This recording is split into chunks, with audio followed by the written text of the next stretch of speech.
Right, so hello and welcome back to Books and Things and welcome to another video. And today we're going to be talking about some of my favourite audiobooks.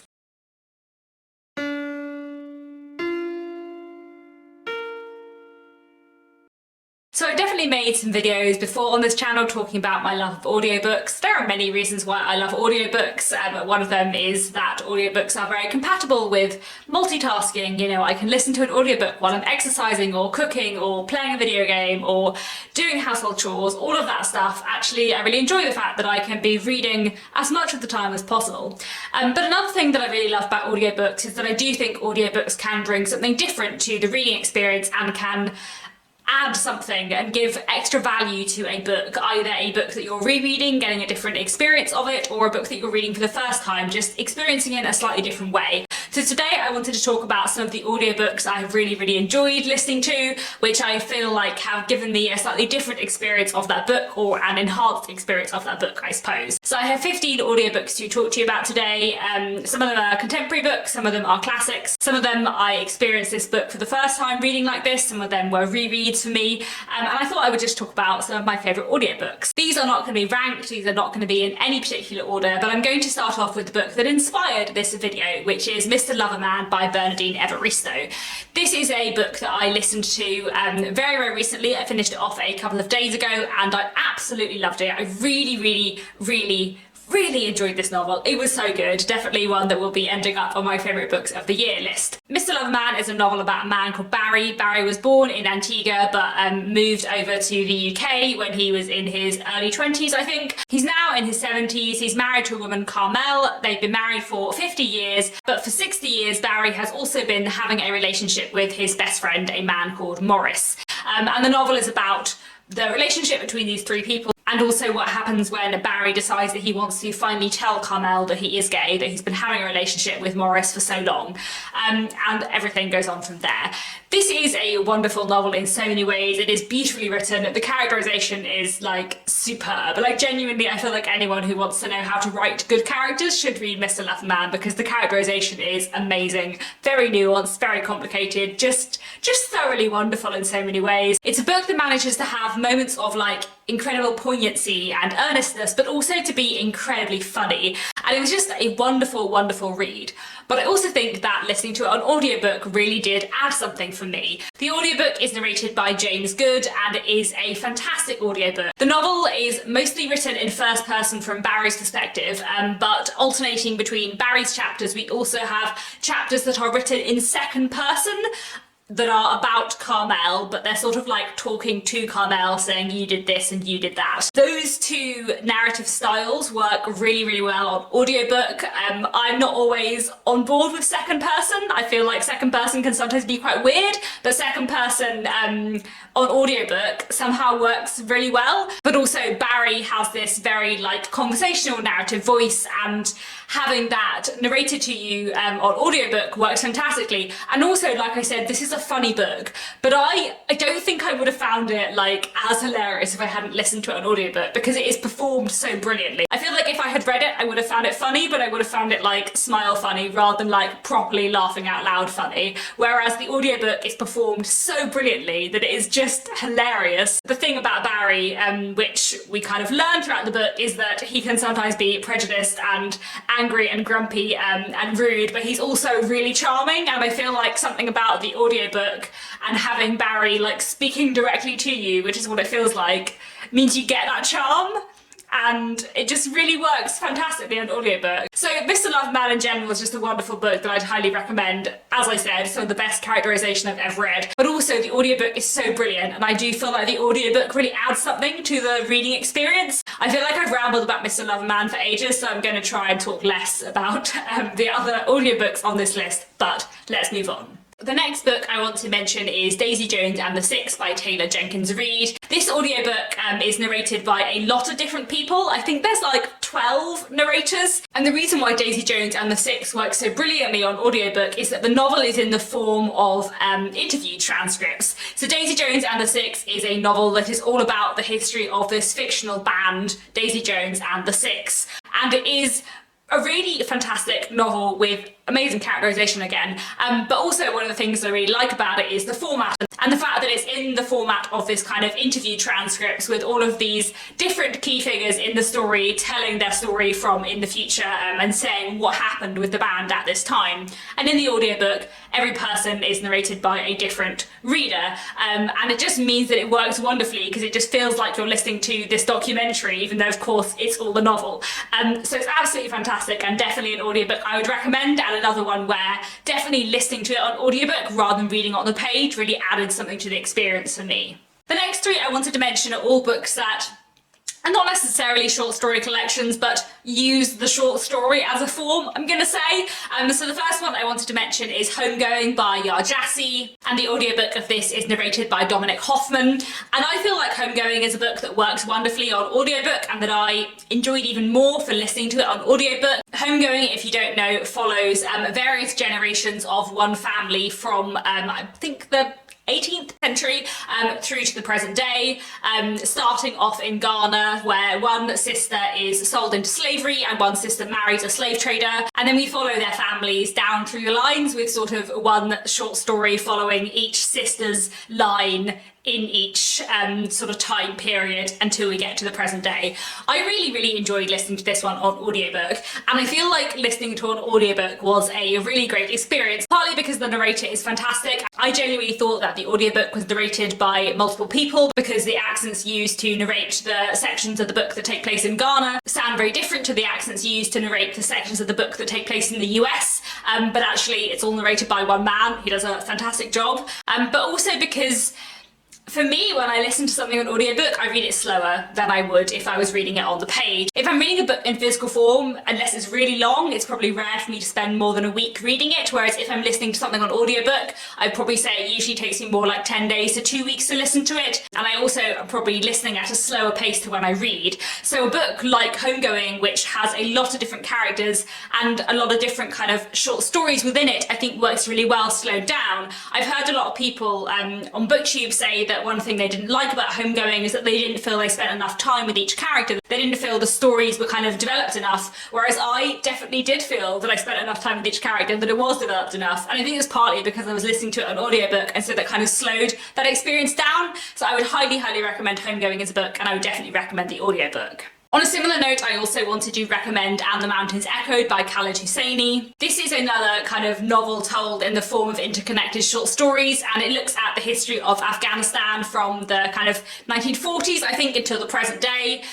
This is read by Khaled Hosseini himself, as well as two other narrators, and often we are sort of switching narrator as we're switching story.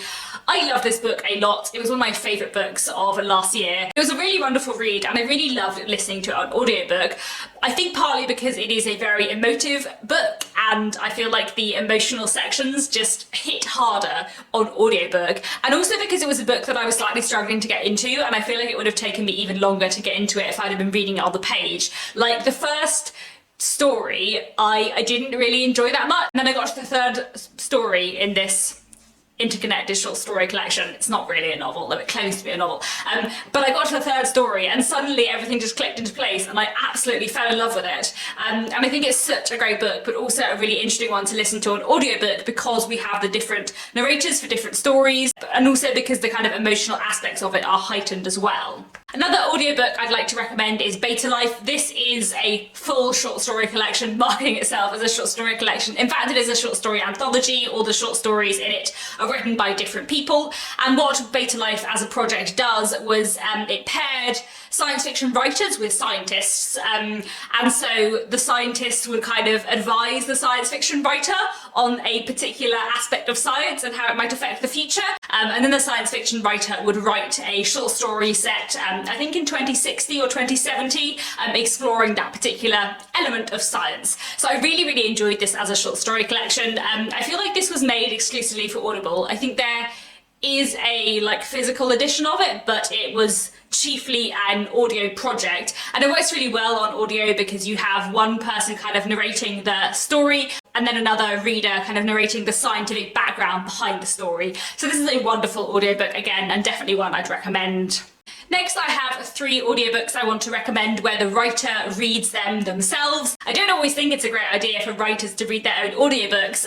You know, writers are in general not professional actors, and they don't always make for the best readers, but there are a few novels I've listened to which are narrated by their writers, which I think are done wonderfully. So the first I want to mention is The Confessions of Franny Langston by Sarah Collins, and the audiobook is chiefly read by Sarah Collins, although certain sections in it are also read by another reader, Roy Macmillan.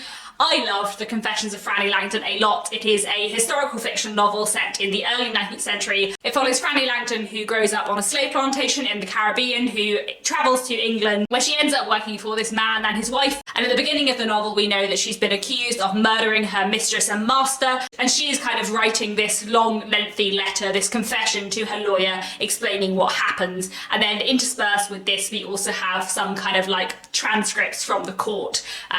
So Sarah Collins is reading the bits that are Franny Langton writing her letter, and the other audiobook narrator is reading the kind of court transcripts in between. This format works wonderfully on audiobook, partly because the two things we have are kind of court transcripts and a letter where Franny Langton is addressing someone. Actually, it works so well spoken aloud, but also Sarah Collins just brings the book and the character to life in the way that she narrates it, and especially because it's a book where the writing is really beautiful, it's just kind of a wonderful, rich experience listening to an audiobook. So another one I would absolutely recommend. I'd also like to recommend The Ocean at the End of the Lane by Neil Gaiman, which again, Neil Gaiman narrates himself. Neil Gaiman, I think, has also narrated sections of some of his other books, and he has a really great voice for audiobook narration, I think, and I love The Ocean at the End of the Lane. In general, I'm not a massive Neil Gaiman fan. I feel, you know, a bit middling about some of his other books that I've read, but The Ocean at the End of the Lane I love, and it has this sort of like fairy tale vibe where it's about this man going back to this place he went long ago, where he grew up, and kind of starting to remember some weird things that he'd forgotten about, some potentially supernatural things that happened in his childhood. And because it has that kind of like nostalgic feel, and it's also very short, I think the audiobook's only like 6 or 7 hours, it just works wonderfully read aloud, like someone is reading you a fairy story, a bedtime story.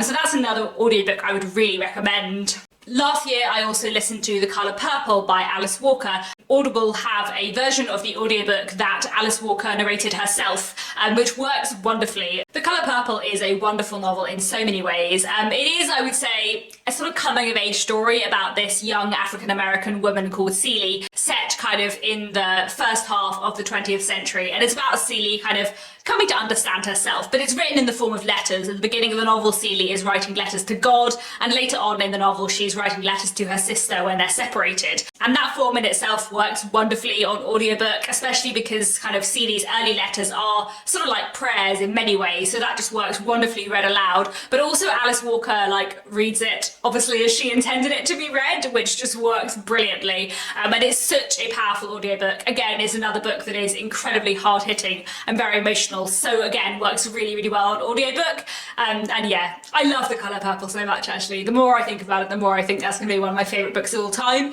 and one that I will always listen to, I think, because that audiobook is so perfect and Alice Walker does such a fantastic job. The Colour Purple, being a modern classic, has taken us into classic territory, so I have a few other classics to talk about today. I wanted to mention, of course, the Rosamund Pike audiobook of Pride and Prejudice by Jane Austen, which is my most listened to audiobook, I would say. I feel like I've read Pride and Prejudice more than 10 times, and probably 5 or 6 of those times have been listening to this audiobook. Is that right? I feel like I have listened to it like 5 times. It's a wonderful audiobook, it really, really is. Pride and Prejudice is one of my favourite novels of all time. It's a real comfort read for me, it's witty, it's romantic, it's wonderful, and I love the audiobook by Rosamund Pike. I feel like it is just perfect for me. I really, really enjoy the way she narrates all of the characters, except possibly Charlotte Lucas, who I think she makes a bit mean, but I just love Rosamund Pike's narration, and I just love listening to Pride and Prejudice on audiobook because it is a book that I know so well, a book that I find so comforting, and it's a decent length audiobook. It's like 12 hours, so not too long. It's easy to get through, and there's just something so wonderful for me about just like listening to an audiobook that I know so well, but I now know like not all the words of Pride and Prejudice, but even like the intonation of the audiobook is familiar to me. It's just so nice, and I love it, and I will just continue to listen to that audiobook forever. Another audiobook which I have listened to bits of multiple times is the Sherlock Holmes collection narrated by Stephen Fry. Stephen Fry narrated every short story and novel about featuring Sherlock Holmes for Audible, and he also wrote and recorded introductions to all of them, talking about his love of Sherlock Holmes as a character and his love of Sir Arthur Conan Doyle as a writer. I really enjoyed this collection. I think it's wonderful. Stephen Fry is just in general a fantastic narrator, and I think he does voices and kind of characterization and gets wit very well in his audiobooks, and I love the Sherlock Holmes audiobooks a lot. I think they are truly wonderful and just such brilliant reads, and while I have only listened to it all the way through once, I've definitely listened to individual short stories and short story collections multiple times from this collection. This audiobook collection is the way I experienced most Sherlock Holmes. I think I had read The Hound of the Baskervilles, maybe a couple of short stories in physical form, but basically I've read the majority of Sherlock Holmes in this audiobook collection, listening to it with my partner Nick, and I just absolutely love those audiobooks. I think it's a wonderful collection. Talking of Stephen Fry, I also wanted to mention his two audiobooks of A Bear Called Paddington by Michael Bond and More About Paddington by Michael Bond. So these are two audiobooks of Michael Bond's Paddington books, the first and the second in his Paddington series for children about Paddington Bear. I'm very fond of Paddington Bear. I very much enjoy the films and I very much enjoy the books. And Stephen Fry does wonderful audiobooks of them, and each kind of short story, I suppose, in the two Paddington books is about 25 minutes long, very bite-sized and just utterly delightful to listen to in Stephen Fry's wonderful voice. So I highly, highly recommend those two. I also wanted to recommend the David Copperfield audiobook narrated by Richard Armitage. Charles Dickens is my favourite author and I love all of his books a lot, and I love listening to Charles Dickens in audiobook as a whole. In fact, this audiobook kind of stands in for like many Charles Dickens audiobooks, but I didn't want to talk about too many today. Dickens works wonderfully on audiobook because his writing style is very rich and vivid, and also because his writing style and sentence structure is sometimes a bit complicated. It's very nice read aloud. In fact, if you are someone who is struggling to get into Dickens, I would recommend listening to his work on audiobook, and also because Dickens has a lot of like over-the-top characters. There's lots of fun to be had with voice acting his characters, I would say. Dickens also was one of those writers who wrote to be read aloud. You know, he performed dramatic readings of his own work, you know, in like packed out concert venues like he would do a gig, which is really cool in its own way. But also, you know, in the Victorian period, people would buy the serialized part of Dickens and like read it aloud to their family in a big group. Reading was, in a way, a more social activity in the Victorian period, and Dickens certainly wrote his books to be read aloud, so his work works wonderfully read aloud. But I have a special fondness for the audiobook of David Copperfield, narrated by Richard Armitage, because Richard Armitage is one of my favourite actors and I think he does a wonderful job in this audiobook of David Copperfield. Also because David Copperfield is one of Dickens's novels that is written in the first person, it works really well on audiobook because it feels like David Copperfield is talking to you. And it's just a wonderful audiobook that I absolutely love. I listened to it a few years ago, thoroughly enjoyed it, and I'm sure I'll listen to it again at some point in the future. Next, I wanted to mention the audiobook of Wives and Daughters, narrated by Patience Tomalin. This is a wonderful audiobook of a truly wonderful book.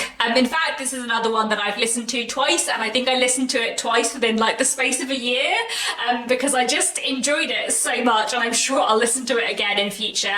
Patience Tomalin does a wonderful job of narrating these fantastic characters, and it's an audiobook which really made me appreciate the book more. I listened to this audiobook a couple of years ago, having not read Wives and Daughters for probably about 10 years before that, since I'd read it as a teenager, and I'd really enjoyed it as a teenager, but I kind of forgotten about it. And listening to it on audiobook and just re-experiencing Gaskell's wonderful prose and her fantastic characters and this beautiful coming-of-age story about Molly Gibson and her family is just fantastic, and I love the way it is done in this audiobook, so I highly recommend that audiobook too. Finally, I have two other series I wanted to mention. I wanted to mention the Jeeves and Worcester books by P.G. Wodehouse. I've been listening to these through the audiobooks narrated by Jonathan Cecil, and Jonathan Cecil is a wonderful narrator and I think thoroughly gets into the characters of Jeeves and Worcester, and especially Bertie Wooster, kind of putting everything into Bertie Wooster's voice. The Jeeves and Worcester books are hilarious. I really enjoy them, especially the ones that are kind of more short story collections than novels. And one thing that I really like about the Jeeves and Worcester books is all all the mad slang, all the kind of like crazy English upper class 1920s slang, and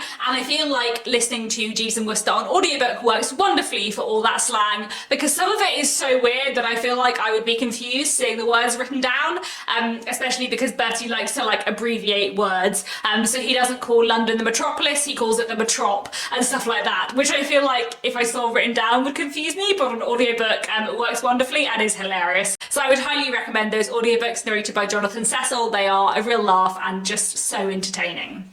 And finally, I also wanted to mention the Hercules Poirot series by Agatha Christie. I've been really enjoying listening to the audiobooks narrated by Hugh Fraser, who I think does a wonderful job of capturing Hastings and Poirot and their relationship and kind of getting all of the momentum and humour into Poirot's mysteries. In general, because Agatha Christie's books are quite short, I think they work really nicely on audiobook because they tend to be sort of like 4 or 5 hours each. And me and my partner Nick have enjoyed listening to some Poirot books together. I really enjoy Hercule Poirot mysteries in general, but I feel like there's been a like special delight in listening to them and listening to them in order that I feel like now I don't want to go and just read a Poirot book because I feel like I want to listen to it narrated by Hugh Fraser. Now I feel like that's just the way I read Poirot, and then I read Miss Marple in physical form, and I kind of like that. So there we go. This video has, I feel like, been a lot longer than I intended. In my head this is going to be like a quick video, but I feel like we've been here for a while. So I hope you have enjoyed hearing about some of my absolute favourite audiobooks